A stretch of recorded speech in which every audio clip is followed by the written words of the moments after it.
Hello, everybody. I am Kristi, your Miss North America 2020, and I am here today with Miss Katie Maskey. How are you? Good. How are you? I am well. Thank you for joining me. Thank you so much for having me. You're welcome. Is it rainy where you're at? It is not. It is actually, it started a little cool. Like you can tell it's starting to get into fall here soon with the cooler mornings, but then it's very hot right now. Oh yeah, see, it's hot here and I'm ready for fall. That is my favorite weather.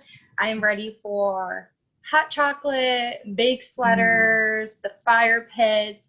I do love fall fashion, but I love summer weather. So like put me by the water and the beach and I am totally content. So, but I do love all the layers and fun fall fashion. So, Absolutely. Give and take. Yeah. And see, right now I'm currently under the weather. The stomach bug has hit me in my household. So I'm quarantined in my lovely bedroom. So I apologize for that. That's okay. I hope you're feeling all right, though. Thank you for still, doing this interview with me. Absolutely. Absolutely. So let's jump in. Tell me a little bit about yourself. Yeah, so I am from the Midwest. I actually born and raised in Ohio. I'm currently living in Michigan, but I'm literally like 3 minutes over the border in Michigan. So I didn't move very far. My commute is basically the same to work and everything. So it's interesting being a Michigander now. And especially as a title holder, as somebody, that competes in pageantry as well, like you, that was a huge change for me, is going from having Ohio titles to now competing in the Michigan, the state of Michigan. So, but it's been really fun. I competed in my first Michigan pageant. We moved here actually 2 years, almost exactly to the day. And I competed in my first Michigan pageant just this past spring, right before everything hit with COVID. We had our Mrs. Michigan America pageant, and I competed in that. First time competing in the Mrs. America system, and I placed second runner-up, so I really enjoyed it. And I won the Community Service Award, which I'm super proud of. So yeah, I'm officially broken into the Michigan world of pageantry. Right. No, I completely understand. My first pageant ever was Mrs. South Carolina America. So I absolutely understand that. With being a military spouse, you travel a lot. So for me, this was the first time I competed for North Carolina. And so when we were at nationals, it was funny because I had no family there. All of my family was watching because of COVID. And so when it came down to myself, which was the North Carolina title, and the first runner-up, which was South Carolina, which was Lindsay, who is amazing. And when they said the first runner-up was South Carolina, my family was like, oh, she got so close, because we're so used to hearing me with South Carolina. And that's so funny. We were all kind of shocked. And you can see it watching back at the videos. You can actually see me kind of like shocked. I was standing there. I was like, oh my God, did that just really happen? Because Lindsay kept saying, it's you. It's you. What is going on here? So I definitely understand. Totally get that. The whole state change thing. So outside of that, then I work for Girl Scouts. Super excited. I love my job.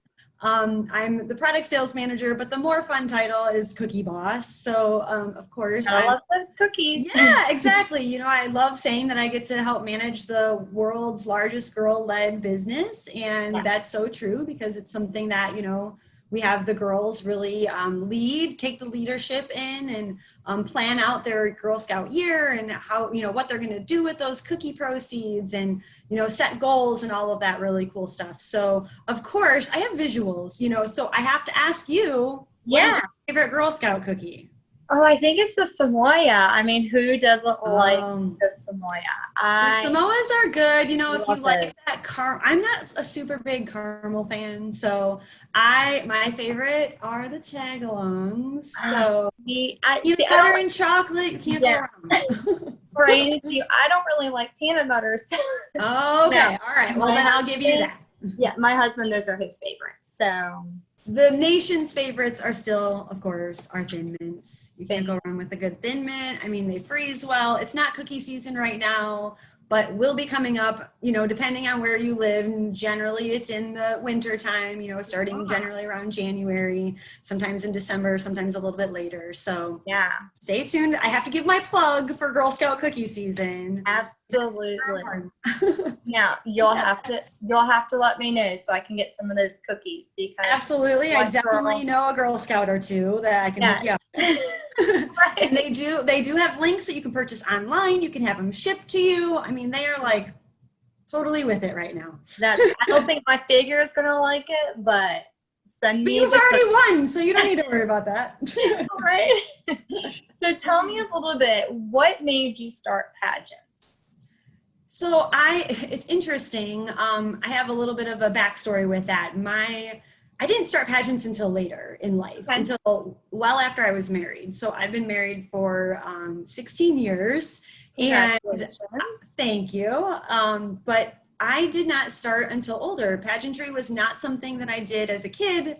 It wasn't something that I was ever involved in, or really ever, I would say, interested in. I guess it just was never part of my life. So my dad actually fell really ill, and he moved in with my husband and I. And at the time we were kind of still in that newlywed phase when he moved in, and we took care of him. And, you know, he ended up getting better and he moved out, but then about a year later, he ended up passing away.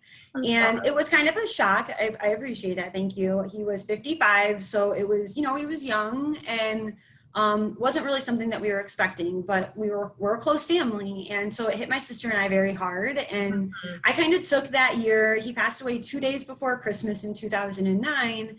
And I took that 2010 as kind of my recovery year, you know, learning life without a parent now, you know, with only having one parent living and not two, and just kind of what that meant. And I was, you know, struggling, you know, I had a lot of grief, and my husband actually kind of prompted me and said, you know, your dad would hate seeing you like this. You need to find a hobby. You need to find something that you can, you know, really put yourself into and find some joy in life again.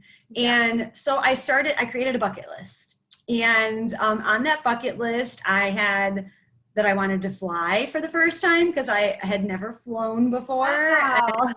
And, at this point, I'm like, pushing 30, you know, and so I had like, that was my goal, is, you know, by the time I was 30, I was going to get on a plane, or, you know, whatever. And then I just put compete in a pageant on my bucket list. Hey. And I don't know why, you know, I will say, even though I was not part of pageantry, I have been involved in the modeling industry for years. So kind of as a teenager, it was something I started taking some modeling classes to help with my confidence, and, you know, just learning how to stand properly and walk tall and all of that. And so I got involved in modeling, and I ended up coaching runway walking classes and things as I got older. And so that was kind of, I felt like, one side of, from a model standpoint, what I thought pageantry was just another form of modeling in a sense, you know? So I signed up for my first pageant in January of 2011, kind of bombed. I didn't do terrible, but I didn't place. And I think a lot of my mistakes I was doing was modeling stuff. You know, I wasn't making eye contact with the judges, and you know, there was just those little things that I didn't know. Yeah. But I will say the women were so amazing to me. And that was it right there. They were so sweet, and they kept telling me about all these other great systems that I should look into, and don't give up, and, oh, you would be great for this, and you would be great for that. And they just were so encouraging and so like caring, that I thought, okay, I wanted, like, I was bit by the bug. Yeah. I know how that feels. Right. And so I competed in my next one that spring, and I won. And then I went on to their like international level pageant, and I placed third runner up in that. So like, it just kind of snowballed, and I have never looked back. You know? I absolutely agree. My first pageant, I got top 5, was so shocked. And then the second time I didn't place at all, switched systems. I went to United States system, got first runner up. So I know what it's like to get bit by that pageant bug. And now I've got a 15-year-old who did her first pageant for America at North Carolina. She got first runner up, and now she's got the pageant bug. Now she's got the bug. There's 2 of us in our household, bless my husband's heart. Oh that is gosh. now into pageants. So I definitely understand what that feels like. So tell me, you have an invisible disease, correct?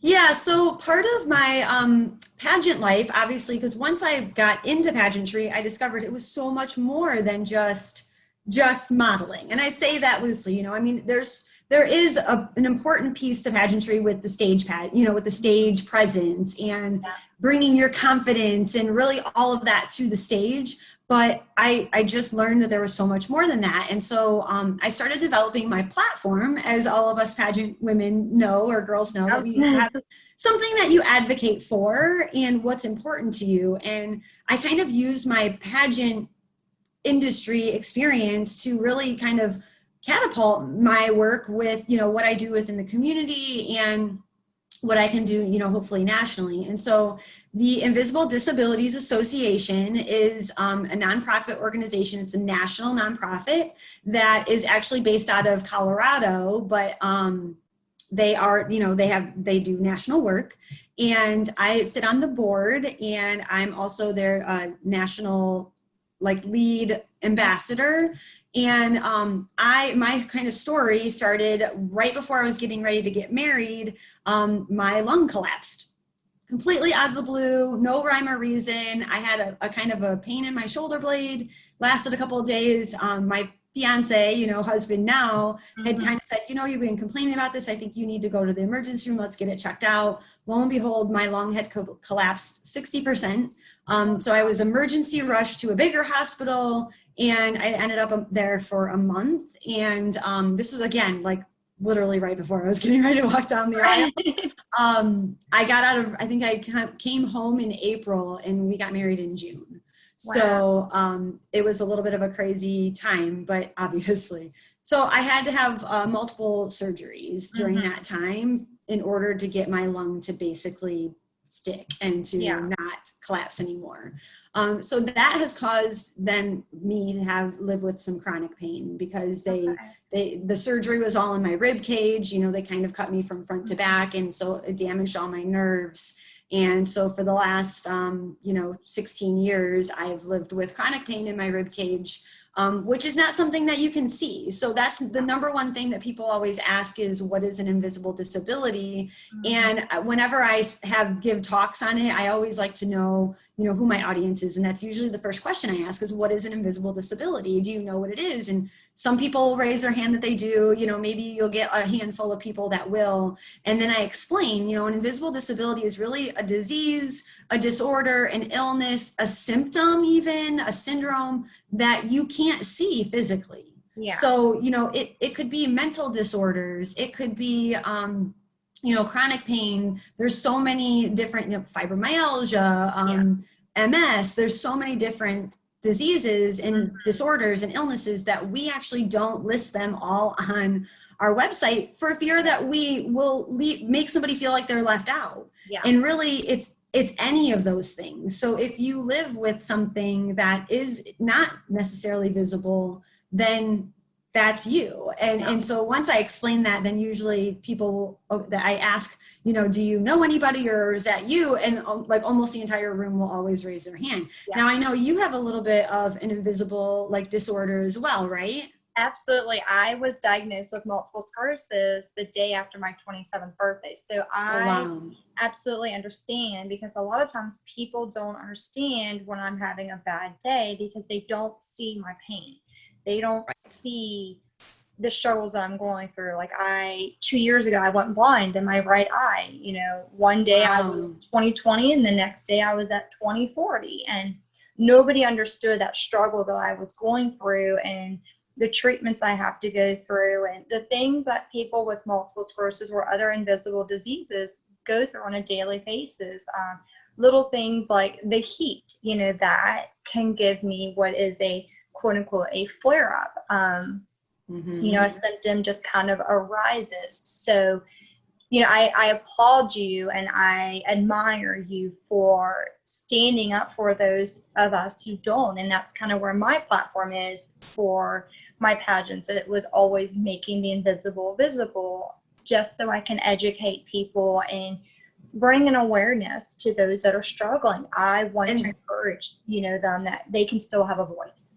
Right. And that's what's so important, is that it's just education. And that's really what the Invisible Disabilities Association is all about, is raising awareness, creating that education, and even going to the extent of creating educational programs. So that's something that we're doing right now. Is we have this national ID initiative where you can kind of share that you have an invisible disability, and we're working with legislation, we're working with putting together programs that we can then provide to first responders, so that maybe if they see somebody with this ID badge, they can, then say, okay, just like the wheelchair, the kind of person in the wheelchair silhouette is a nationally recognized, you see that, that that's handicap parking, or what that's for.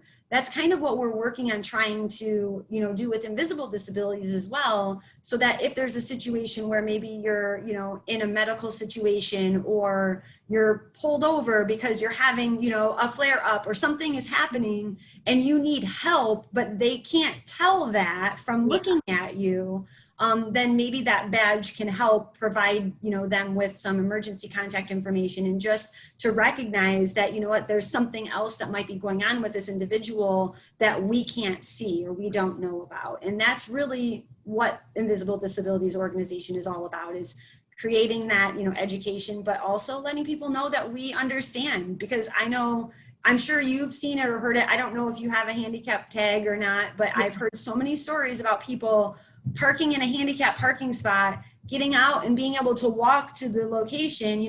Maybe they're walking into the store, they come back out to their car with like a nasty note on their car saying, "You're not handicapped. What are you doing? You're taking this away from somebody else." When in fact, that person, just because you can't see it, you don't know what they're struggling with. Yeah. And that's really sad, that it happens all the time. It does. It really does. And I think we're just so quick to judge a book by its cover. And, and we always say that you hear that term, like, but you look good. I'm sure you can tell people, if you're talking about having a bad day or having a flare-up day, and people say, but you look good. But so that doesn't mean that it's not happening, you know? That's the hardest thing with invisible disability, is that people can look quote unquote normal, and you won't even know what they're physically thinking or feeling or, living with. Yeah. And I get it all the time. When I tell people that I have multiple sclerosis, the biggest thing I always hear is either "you look so good" or "you're so young." And it's right. It can happen to anybody.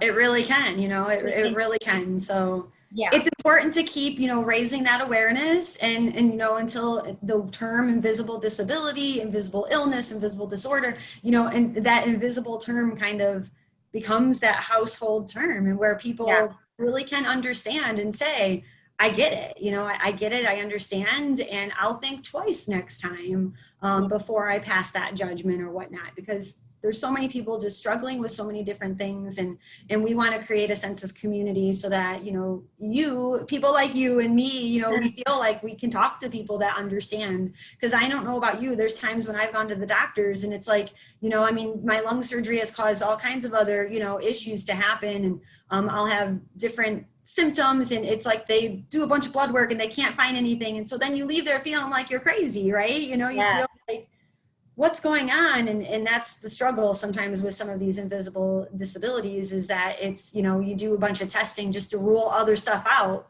until they're trying to figure out what might be going on inside of your body. And it's hard because you struggle with that. Yeah. I absolutely agree, because just being diagnosed with my MS, it took me to see 5 different doctors, and they all kept saying it's a muscle spasm,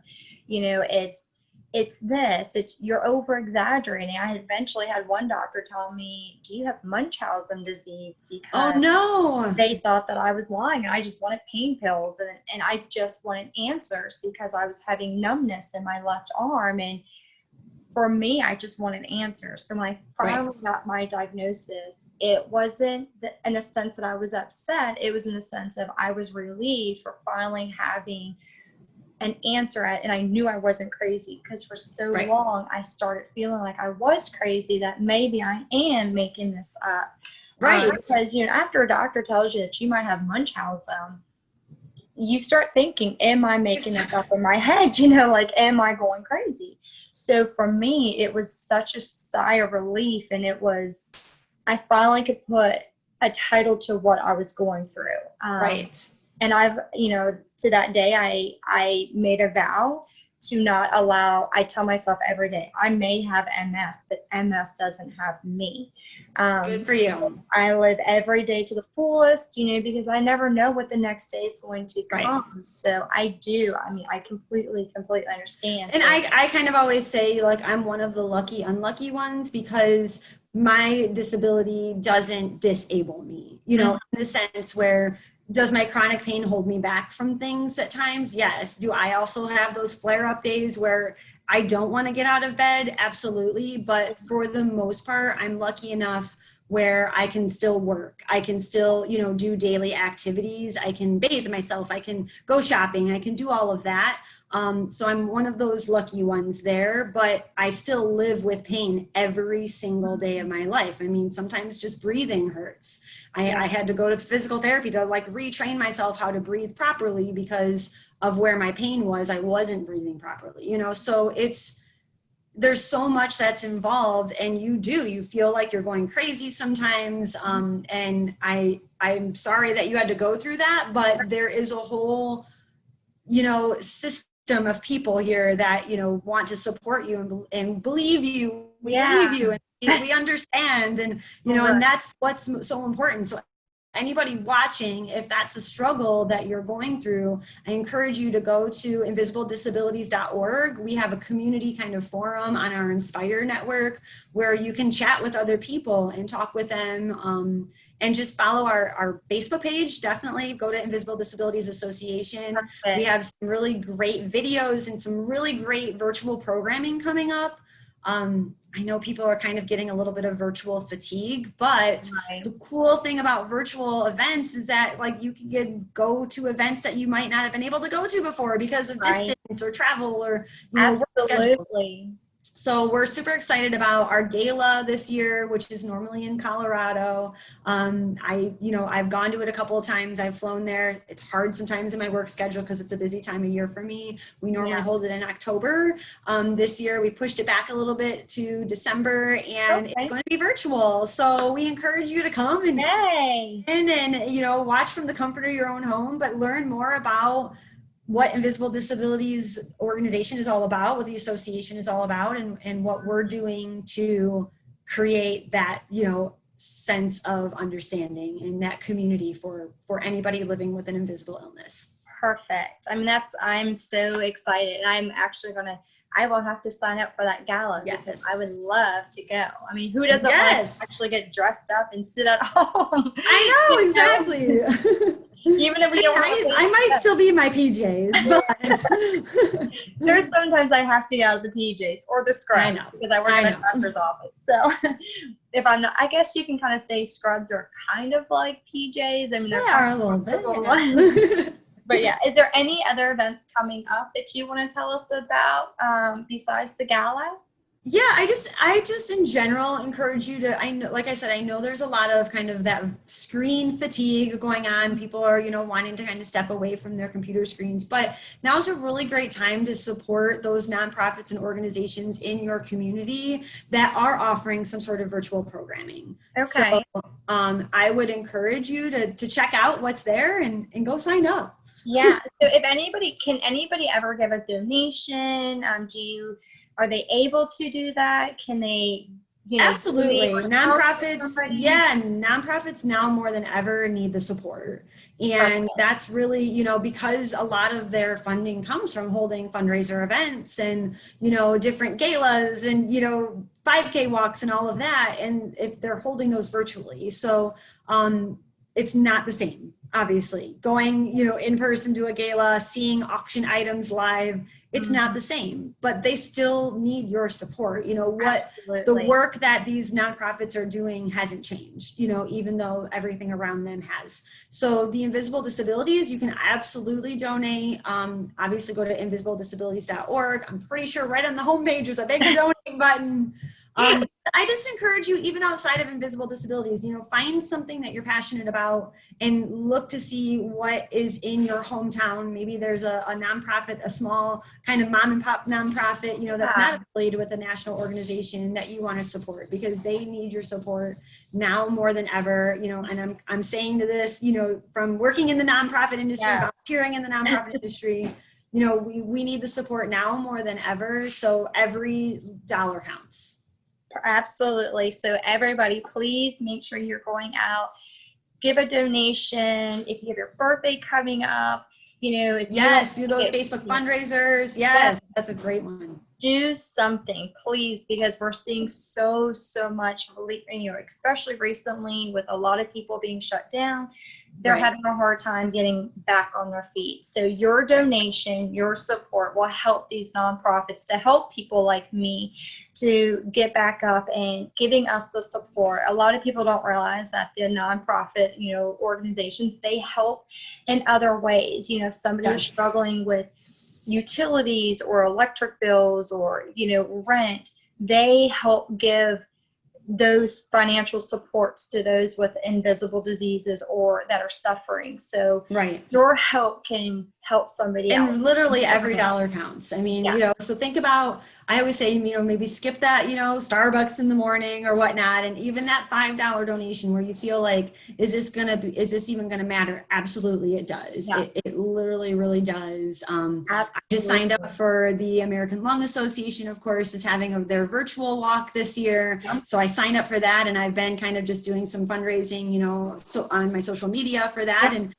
our team is up to like over $1,200 raised so far. That is amazing. Yeah. Congratulations. I know. Like I said, every dollar counts. Yes. I just did the MS walk. It was a little different, not being there and feeling the energy from everybody around you, that the support and the love and the atmosphere, but you can make the most of it. Just because you can't go there doesn't mean that you still can't support them. So, and it just gives you opportunity to, do it a different way, or, maybe some people don't like the crowds, or, they, like I said, they're scheduling or, travel, now you can participate. And that's what I love about, especially all these like 5K walks.